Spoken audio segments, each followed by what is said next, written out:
Hello friends, હું doctor Bharatbhai Sonani. હું સુરતમાં જનરલ એન્ડ લેપ્રોસ્કોપિક સર્જન તરીકે પ્રેક્ટિસ કરું છું.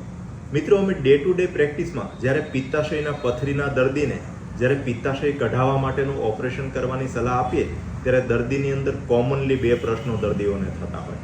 સૌથી પહેલો પ્રશ્ન, ડૉક્ટર મારે આખું પિત્તાશય શા માટે કઢાવવું પડે, ખાલી પથરી કેમ ના કાઢી શકીએ?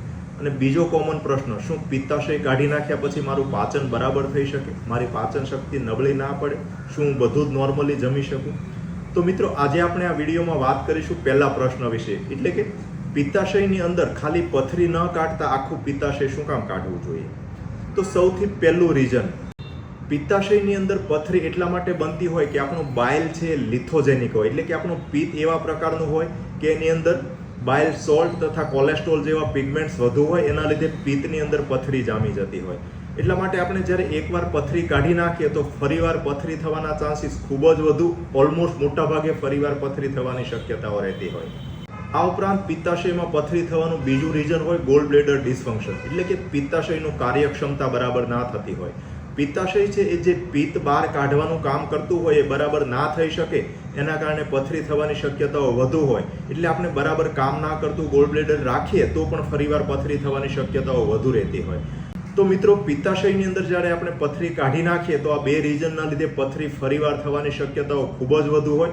એટલા માટે આપણે પિત્તાશય રાખવું હિતાવહ ના કહી શકાય. આ ઉપરાંત બીજું રીઝન, પિત્તાશયની જે દિવાલ છે ખૂબ જ પતલી આવેલી હોય, એની અંદર આપણે ટાંકા લઈએ તો પ્રોપર રૂજ ના આવી શકે અને એમાંથી ટાંકા વચ્ચેથી પિત્ત લીક થવાનું, એટલે કે બાઇલ લીક થવાની શક્યતાઓ ખૂબ જ વધુ રહેતી હોય.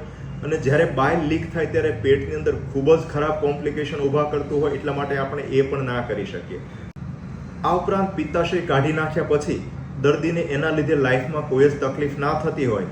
આ ઉપરાંત અત્યારના સમયમાં લેપ્રોસ્કોપીની એડવાન્સ ટેકનોલોજીના લીધે પિત્તાશય કાઢવાનું ઓપરેશન ખૂબ જ સેફ હોય છે, ખૂબ જ સલામત હોય છે.